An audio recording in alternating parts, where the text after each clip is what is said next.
16 जून 2013 की वह काली अंधेरी रात केदारनाथ में बारिश रुकने का नाम नहीं ले रही थी और देखते ही देखते इसने विकराल प्रलय का रूप ले लिया।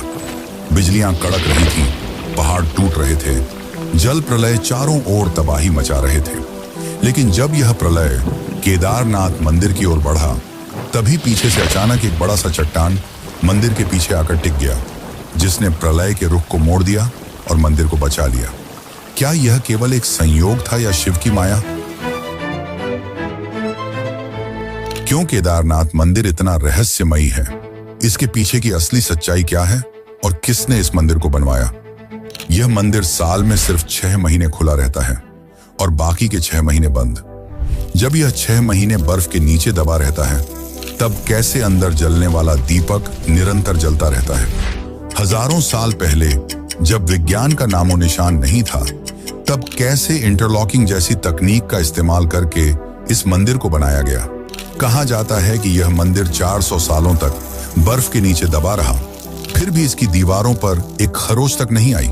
क्या यह केवल एक संयोग है या इसमें किसी अलौकिक शक्ति का हाथ है?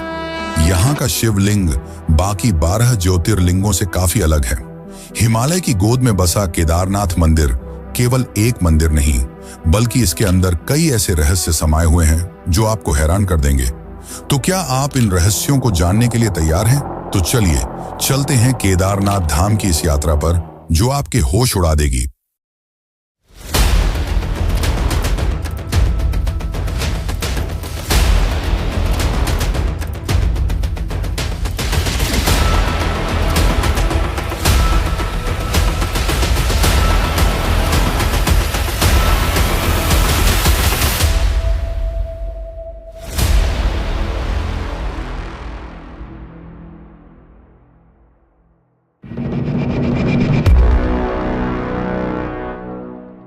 हिमालय की गोद में 3584 मीटर की ऊंचाई पर स्थित केदारनाथ मंदिर सिर्फ एक तीर्थ स्थल नहीं, बल्कि आस्था और रहस्यों का संगम है।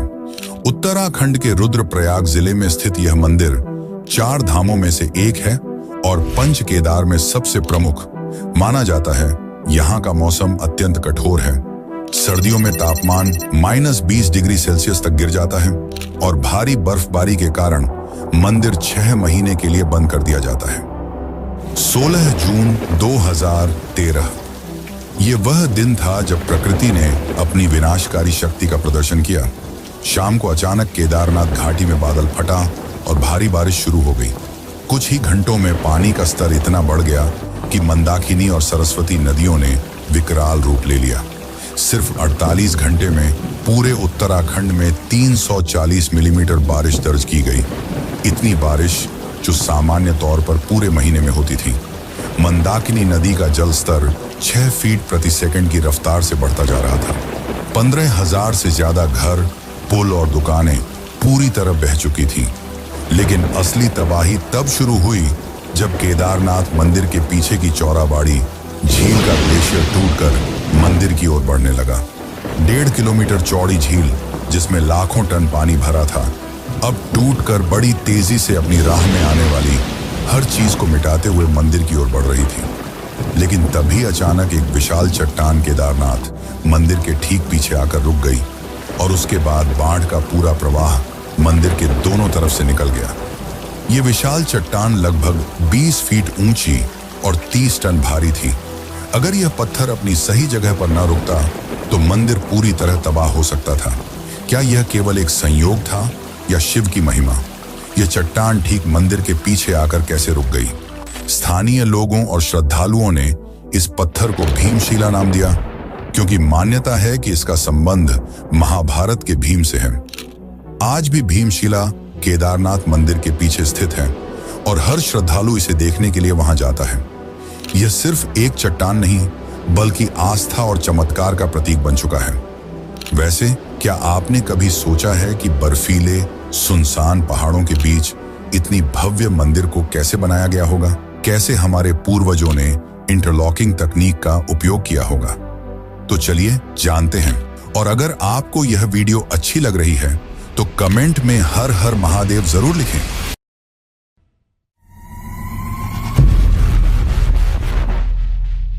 केदारनाथ मंदिर को देखकर यह सवाल हर किसी के मन में आता है कि इतनी ऊंचाई और दुर्गम स्थान पर हजारों साल पहले बिना किसी आधुनिक तकनीक के इतना भव्य मंदिर कैसे बनाया गया।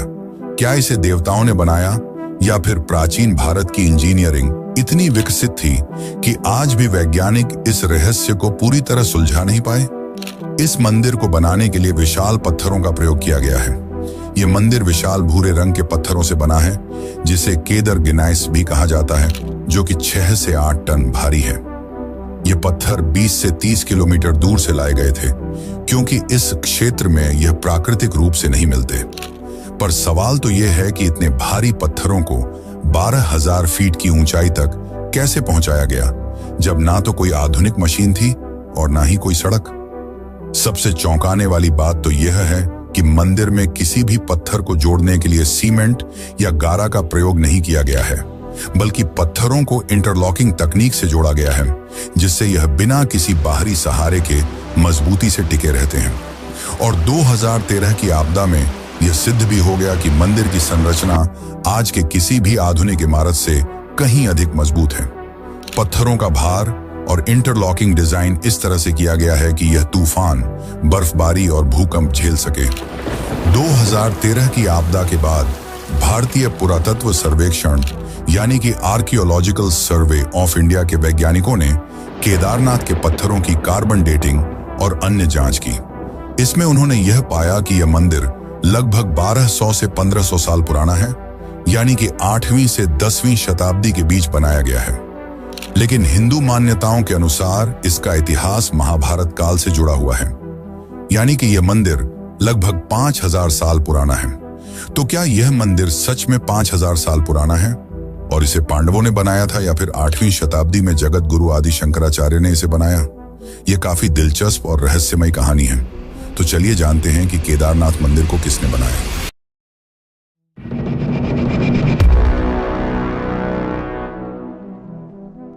महाभारत युद्ध के पश्चात युधिष्ठिर को राजा घोषित कर दिया गया, जिसके पश्चात लगभग 40 वर्षों तक उन्होंने शासन किया। परंतु अपने भाइयों और गुरुजनों की मृत्यु का बोझ उन्हें भीतर से खाए जा रहा था। इस दुविधा को लेकर वे श्री कृष्ण के पास पहुंचे। तब श्री कृष्ण ने उन्हें बताया कि पांडवों को अपने ही भाइयों और गुरुओं का वध करने के कारण ब्रह्महत्या का पाप लगा है और इससे उन्हें मुक्ति केवल महादेव ही दिला सकते हैं। इसके पश्चात पांचों पांडव द्रौपदी सहित महादेव की खोज में हिमालय की ओर प्रस्थान कर गए। माना जाता है कि अपने ही भाइयों और गुरुओं की हत्या करने वाले पांडवों से शिव काफी क्रोधित थे और पांडवों को दर्शन नहीं देना चाहते थे। जब पांडव केदार क्षेत्र पहुंचे, तब शिव ने एक भैंस का रूप धारण कर लिया और अन्य भैंसों के झुंड में जा छिपे।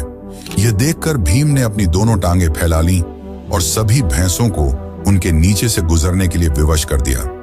तभी युधिष्ठिर ने देखा कि एक भैंस उनके नीचे से नहीं गुजर रही और वे समझ गए कि यही महादेव हैं।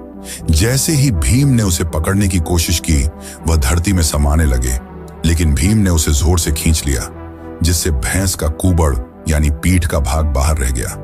यही कुबड़ आज केदारनाथ के मुख्य शिवलिंग के रूप में पूजा जाता है। शिव के अन्य अंग भी विभिन्न स्थानों पर प्रकट हुए। भुजाएं तुंगनाथ में, मुख रुद्रनाथ में, नाभि मध्य महेश्वर में और जटा कल्पेश्वर में। इन 5 भागों को आज पंच केदार के रूप में पूजा जाता है। इसके पश्चात भगवान शिव प्रकट हुए और पांडवों को आशीर्वाद दिया। उन्होंने कहा कि जो भी सच्चे मन से इस स्थान की यात्रा करेगा, वह पापों से मुक्त हो जाएगा। इसके बाद पांडवों ने यहाँ भगवान शिव का भव्य मंदिर बनवाया, जिसे आज केदारनाथ मंदिर के नाम से जाना जाता है। 8वीं शताब्दी में जगत गुरु आदि शंकराचार्य ने इस मंदिर का पुनः निर्माण कराया। उन्होंने 32 वर्ष की अल्पायु में पूरे भारत में 4 धामों की स्थापना की, जिनमें से एक केदारनाथ भी था। आदि शंकराचार्य ने यह सुनिश्चित किया कि केदारनाथ में पूजा व्यवस्थित रूप से होती रहे। यही कारण है कि आज भी बद्रीनाथ और केदारनाथ के मंदिरों में पूजा आदि शंकराचार्य द्वारा निर्धारित विधि से ही की जाती है। कहा जाता है कि अपने जीवन के अंतिम क्षण भी आदि शंकराचार्य ने केदारनाथ में ही बिताए। 32 वर्ष की छोटी आयु में जब उन्होंने अपना कार्य पूर्ण कर लिया, तो वे ध्यान मुद्रा में लीन हो गए और यहीं समाधि ले ली। आज भी केदारनाथ मंदिर के पीछे उनकी समाधि स्थित है, जिसे आदि शंकराचार्य समाधि स्थल कहा जाता है। केदारनाथ श्रद्धालुओं के लिए आस्था का केंद्र है और हजारों वर्षों से इसकी यात्रा जारी है। तो चलिए आज हम आपको ले चलते हैं केदारनाथ की इस अद्भुत यात्रा पर। लेकिन उससे पहले अगर आपको वीडियो अच्छी लग रही है तो इसे लाइक करें और चैनल को सब्सक्राइब करें। यह आपके लिए तो फ्री है, लेकिन इससे हमारी काफी मदद हो जाती है। तो चलिए अब चलते हैं केदारनाथ की अद्भुत यात्रा पर।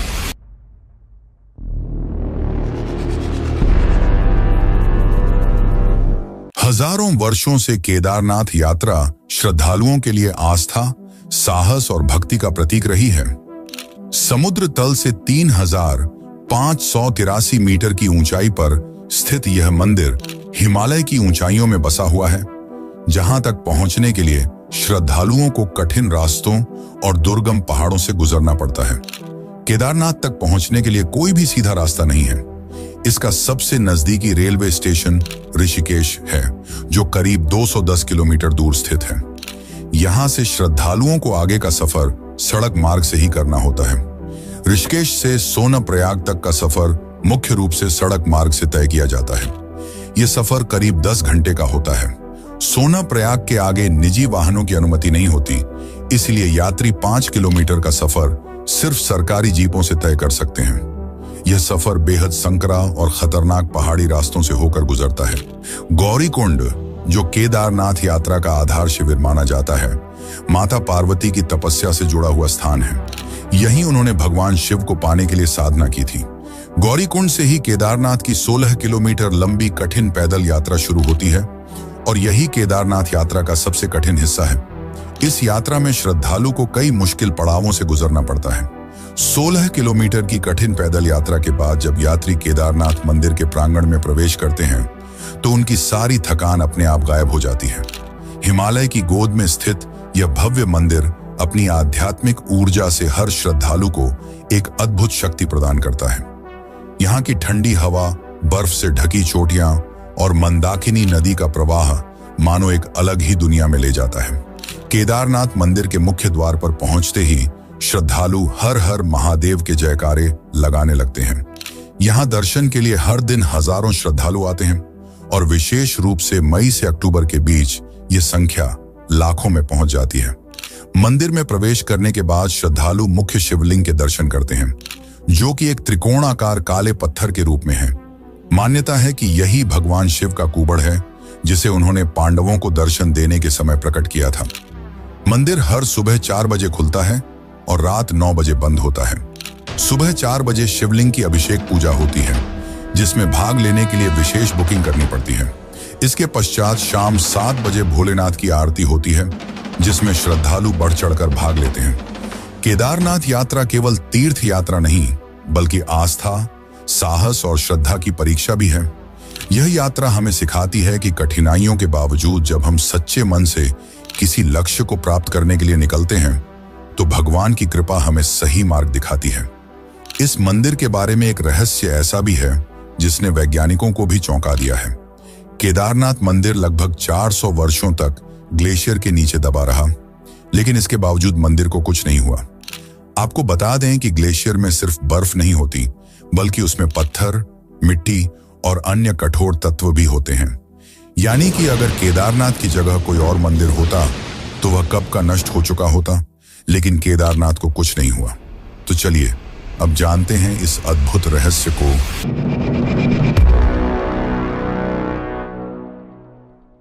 वैज्ञानिकों के अनुसार 1300 से 1800 ईस्वी के बीच पृथ्वी पर एक लघु हिमयुग यानी कि लिटिल आइस एज आया था।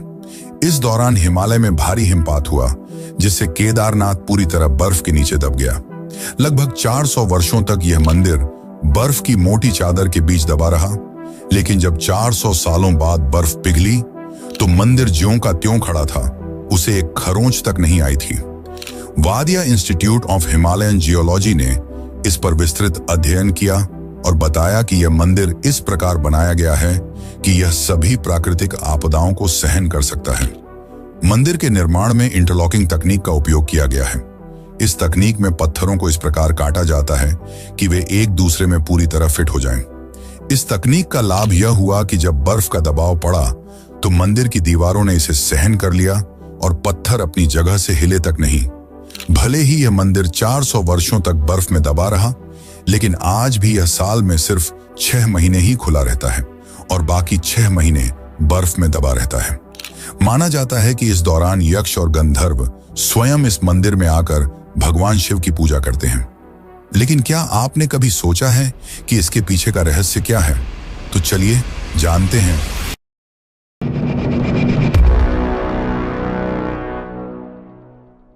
केदारनाथ धाम के दरवाजे अक्षय तृतीया के दिन खोले जाते हैं और फिर 6 महीने बाद भाई दूज के दिन बंद कर दिए जाते हैं।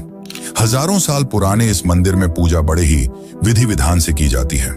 सुबह की पहली पूजा में शिवलिंग को पवित्र जल से स्नान कराया जाता है, फिर घी का लेप लगाया जाता है और उसके बाद ज्योतिर्लिंग की आरती होती है, जिसमें आम भक्त शामिल नहीं हो सकते। शाम के समय शिवलिंग का विशेष श्रृंगार किया जाता है।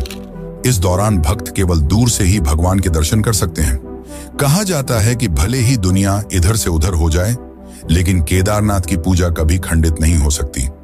माना जाता है कि 6 महीने तक मनुष्य यानी आम जनता भगवान शिव की पूजा अर्चना करते हैं और जब भारी बर्फबारी के कारण मंदिर के कपाट बंद कर दिए जाते हैं तो देव, यक्ष और गंधर्व स्वयं भगवान शिव की पूजा करते हैं।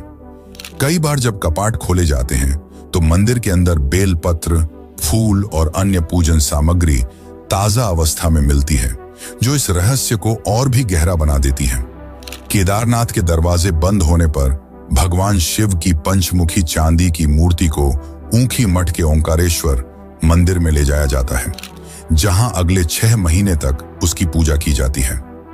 मंदिर को 6 महीने के लिए बंद करने से पहले मंदिर के अंदर एक अखंड ज्योति जलाई जाती है, जो बिना किसी देखरेख के 6 महीने तक लगातार जलती रहती है। तो चलिए जानते हैं कि यह अखंड ज्योति 6 महीने तक बिना बुझे कैसे जलती रहती है।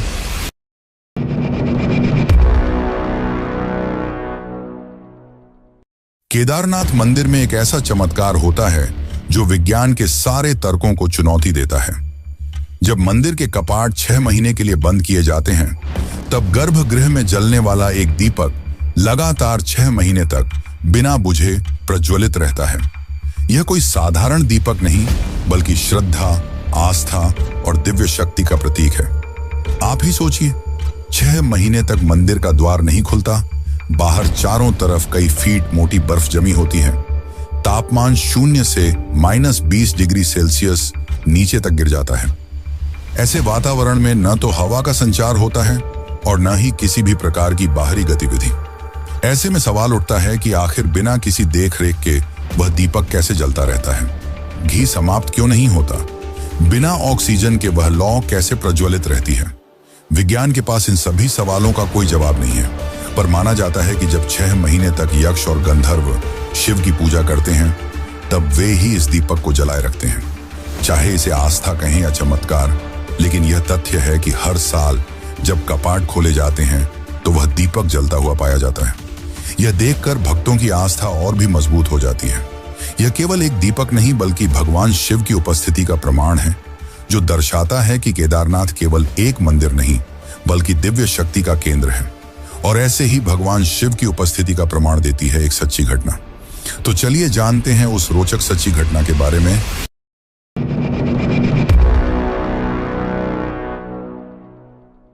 कई 100 वर्ष पूर्व, जब न तो सड़क थी और न ही रेल मार्ग का कोई साधन, तब लोग दूर दूर से कई महीने का सफर पैदल या बैलगाड़ी की मदद से तय कर केदारनाथ धाम के दर्शन के लिए आते थे। ये वैसे ही एक भक्त की अद्भुत मगर सच्ची कहानी है। एक समय एक भक्त 2 महीने की पैदल यात्रा करके केदारनाथ धाम के दर्शन के लिए पहुंचा, लेकिन जब वह मंदिर के पास पहुंचा तो मंदिर के कपाट बंद किए जा रहे थे। यह देखकर वह काफी उदास हो गया और उसने पंडित से बहुत विनती की, मगर पंडित ने यह कहकर मना कर दिया कि यह असंभव है और उसे लौट जाने को कहा। पर भक्त ने उसकी एक न सुनी और वहीं पर बैठ गया। रात को भीषण ठंड पड़ने लगी और वह ठंड और भूख से कराह रहा था। तभी एक अघोरी बाबा ने उसे देखा और कहा, इतनी ठंड में क्यों बैठे हो, लौट जाओ। तब भक्त ने कहा, मैं मंदिर के दर्शन किए बिना नहीं जाऊंगा। यह सुनकर अघोरी ने उसे खाने के लिए भोजन दिया और आग भी जलाई। फिर भक्त ने खाना खाकर वहीं विश्राम किया। जब सुबह उसकी आंख खुली तो उसने देखा कि केदारनाथ मंदिर के द्वार खोले जा रहे हैं। उसने बड़े ही आश्चर्य से पंडित से पूछा, आज केदारनाथ के द्वार क्यों खोले जा रहे हैं? पंडित ने उत्तर दिया, 6 महीने बाद आज मंदिर के द्वार खोले जा रहे हैं। यह सुनकर भक्त आश्चर्यचकित हो गया और बोला, यह कैसे हो सकता है कि एक ही रात में 6 महीने बीत गए? तब पुजारी ने उससे पूछा, तुम्हें रात में खाना किसने दिया था और यह आग किसने जलाई?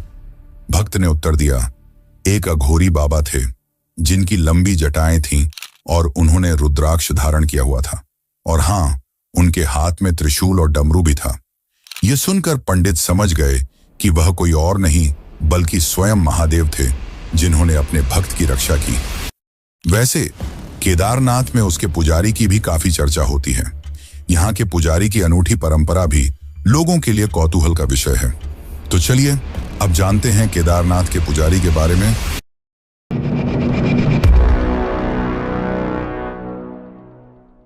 केदारनाथ के पुजारी कोई साधारण संत या साधु नहीं होते, बल्कि एक विशेष वंश और समुदाय से आने वाले विद्वान होते हैं जो पीढ़ी दर पीढ़ी इस मंदिर की सेवा करते हैं।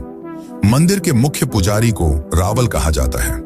यह रावल कोई साधारण पुजारी नहीं होता, बल्कि विशेष रूप से प्रशिक्षित और वैदिक ज्ञान से समृद्ध विद्वान होता है। रावल पुजारी कर्नाटक के उडुपी जिले के वीर शैव ब्राह्मण समुदाय से आते हैं। इनका मुख्य उद्देश्य भगवान शिव की आराधना और वैदिक परंपराओं का पालन करना होता है। मुख्य पुजारी रावल के साथ कई सहायक पुजारी भी होते हैं जो मंदिर की सेवा में लगे रहते हैं। ये पुजारी विभिन्न अनुष्ठानों और पूजा पाठ में मदद करते हैं। यहाँ के पुजारी जितने ज्यादा इस मंदिर से जुड़े हैं, उससे भी ज्यादा ये मंदिर अन्य मंदिरों से जुड़ा हुआ है। इस मंदिर का सीधा संबंध रामेश्वरम मंदिर से है। क्या आपने कभी सोचा है कि केदारनाथ से लगभग 2800 किलोमीटर दूर रामेश्वरम के बीच क्या संबंध हो सकता है? क्या यह महज संयोग है कि ये दोनों पवित्र धाम 69 डिग्री देशांतर रेखा पर लगभग एक ही सीध में स्थित हैं? यह सवाल जितना सरल लगता है, इसका उत्तर उतना ही रहस्यमयी है। यह मात्र भौगोलिक संयोग नहीं, बल्कि एक अद्भुत ज्योतिषीय और आध्यात्मिक गणना का परिणाम है, जिसे हजारों साल पहले ऋषियों ने स्थापित किया था। आइए इस रहस्य को एक गहरी और रोमांचक यात्रा के रूप में समझते हैं। एक ऐसी यात्रा जो हमें भारतीय धर्म, खगोल शास्त्र और वास्तुशास्त्र के अद्भुत संगम तक ले जाएगी।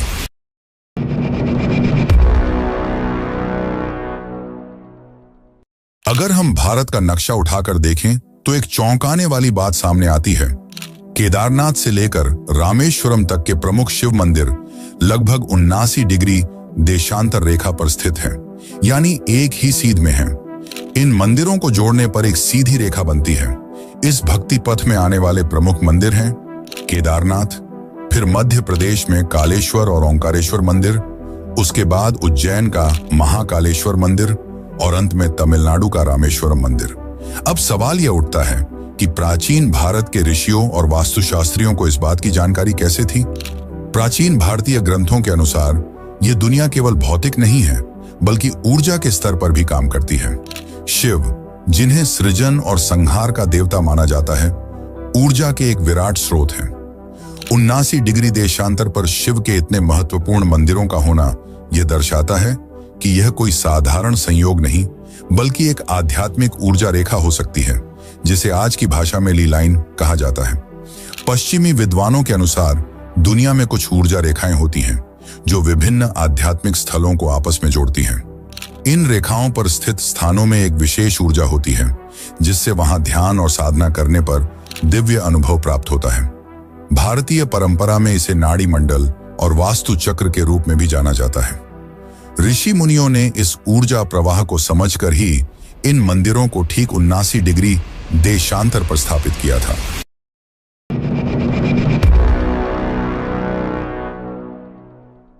आपने कभी सोचा है कि जब हम किसी रहस्यमयी कहानी को पढ़ते या सुनते हैं तो हमारी जिज्ञासा हमेशा बनी रहती है? कुछ रहस्य ऐसे होते हैं जो जितना गहराई से समझने की कोशिश करें, उतने ही अधिक उलझते जाते हैं। केदारनाथ का रहस्य भी कुछ ऐसा ही है। यह सिर्फ एक मंदिर नहीं, बल्कि हजारों साल पुरानी संस्कृति, विज्ञान, आस्था और रहस्यों का संगम है। हमने इस यात्रा में कई अनसुनी कहानियों को जाना। कभी 400 सालों तक बर्फ में दबे रहने वाले मंदिर का रहस्य, कभी 6 महीने तक जलने वाले अखंड दीपक की कथा, और कभी 79 देशांतर पर स्थित मंदिरों की अद्भुत गणना। लेकिन सबसे बड़ा सवाल यह है, क्या यह महज संयोग था या फिर किसी दिव्य शक्ति का संकेत? अगर हम इसे केवल धार्मिक दृष्टिकोण से देखें तो यह भगवान शिव का धाम है, जहां आने मात्र से भक्तों के पाप कट जाते हैं। लेकिन अगर इसे वैज्ञानिक दृष्टि से देखें तो यह स्थान अपनी अद्भुत भौगोलिक स्थिति, ऊर्जा केंद्रों और आध्यात्मिक गणना के कारण विशेष है। भारत के चारों कोनों में स्थापित 4 धाम, बद्रीनाथ, द्वारका, जगन्नाथपुरी और रामेश्वरम, भारत की आध्यात्मिकता को संतुलित करते हैं। और इन 4 धामों का संबंध भी केदारनाथ से जुड़ा हुआ है। रामेश्वरम से केदारनाथ तक की हमारी यह यात्रा हमें बताती है कि शिव सिर्फ विनाश के देवता नहीं, बल्कि ऊर्जा के महानायक हैं। वह दीपक जो बिना किसी आधुनिक संसाधन के 6 महीनों तक जलता रहता है, हमें यह सोचने पर मजबूर करता है कि आखिर यह शक्ति आती कहां से है। क्या यह केवल आस्था का बल है या फिर इसमें कोई गूढ़ रहस्य छुपा है? केदारनाथ में होने वाली हर घटना, हर कहानी और हर चमत्कार हमें यह सोचने पर मजबूर करता है कि यह स्थान सिर्फ एक मंदिर नहीं, बल्कि एक दिव्य शक्ति का केंद्र है। क्या यह संयोग था कि केदारनाथ मंदिर 2013 की भयानक बाढ़ में पूरी तरह सुरक्षित रहा, जबकि उसके चारों ओर की पूरी घाटी तबाह हो गई? क्या यह मात्र आस्था थी कि 400 सालों तक बर्फ में दबे रहने के बावजूद मंदिर को कोई नुकसान नहीं हुआ? क्या यह सिर्फ एक इत्तेफाक है कि बिना किसी सहारे के 6 महीनों तक दीपक जलता रहता है? और क्या यह केवल भूगोल था जिसने केदारनाथ से रामेश्वरम तक के मंदिरों को 79 देशांतर पर सटीक रूप से रख दिया? अगर आप इन सवालों के जवाब तलाशेंगे तो आपको एक ही उत्तर मिलेगा, यह महज संयोग नहीं हो सकता। अगर आप इस वीडियो को यहां तक देख चुके हैं तो इसका मतलब है कि कहीं ना कहीं आप भी इस रहस्य से जुड़े हुए हैं। अब सवाल यह है, क्या आप इस दिव्य ज्ञान को दूसरों तक पहुंचाना चाहते हैं? अगर हां, तो वीडियो को लाइक करें, क्योंकि जब आप लाइक करते हैं तो यह वीडियो और लोगों तक पहुंचता है और उन्हें भी इस रहस्य के बारे में जानने का मौका मिलता है। अगर आपको लगता है कि यह जानकारी आपके दोस्तों, परिवार वालों या किसी भी आस्तिक को चौंका सकती है, तो इस वीडियो को शेयर करें। और अगर आप ऐसी ही और रहस्यमयी कहानियां और अद्भुत खुलासे जानना चाहते हैं तो चैनल को सब्सक्राइब करें और बेल आइकन दबाएं, क्योंकि अगले वीडियो में हम एक और रहस्य से पर्दा उठाने वाले हैं जिसे आप मिस नहीं करना चाहेंगे। हर हर महादेव।